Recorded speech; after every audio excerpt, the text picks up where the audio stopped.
Hello, welcome to my World History Notes Revised. I wrote a textbook to teach homeschoolers world history entitled A Bible Believer Looks at World History. And I self-published it on Amazon in Kindle or paperback.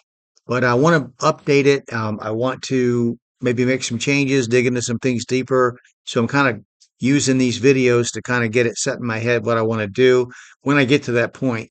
So another pharaoh of note from what I was talking about before was the one that traditional historians call Pepi II, Pepi II, P-E-P-I. His reign is of 94 years, traditionally dated in the middle of the third millennium BC, is the longest reign in Egypt's history. Egypt's early history is divided into the quote Old Kingdom and the Middle Kingdom, but these are designations given by modern Egyptologists, not the ancient Egyptians themselves. In addition, Egyptian history is divided into dynasties, often as if one dynasty followed another rather than that there being competing dynasties ruling the areas they could control at the same time, which is always a possibility. The first dynasty begins the Old Kingdom. The alleged pyramid builder Khufu would be from the fourth dynasty. Pepi II would be from the sixth dynasty. After that, there's supposedly an intermediate period. We know that means that evidence has been found that upsets the continuity of the scholars' dating preconceptions.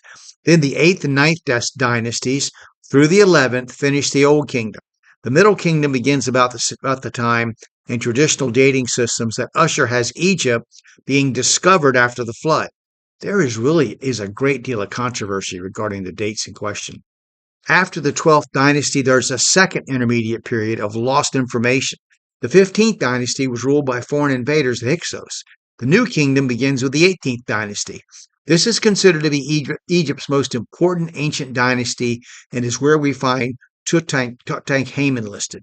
The third intermediate period finds Egypt ruled by priests. The 22nd dynasty was Libyan. The 25th dynasty begins the late kingdom, and traditional dating coincides with the rise of Babylon, Assyria, and finally the 27th is a Persian dynasty.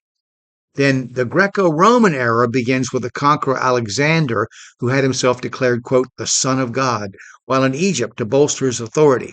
The Roman Empire finishes Egypt as an independent power. However, Egypt never regained its former glory after the Persian invasion. Now, I'm not giving you these dynastic or kingdom designations because I believe they're absolute or even completely reliable. But to be historically literate, you must at least be aware of the way they are conceived in the mind of the educators you will meet in college. Now, next, I want to talk about common Egyptians and then Abram's time in Egypt. Some things about the living along the Nile that are important to understand. So I'm going to stop there. I hope that if you watch the video, you'll click like and subscribe or follow and share the video. Certainly, feel free to make comments. If you disagree with something I've said, think I made a misstatement of fact, show me your citation so I can learn. I'm not very argumentative. I mean, you're fine if you want to disagree with me, but I'd like to see what you have to say. All right, thank you.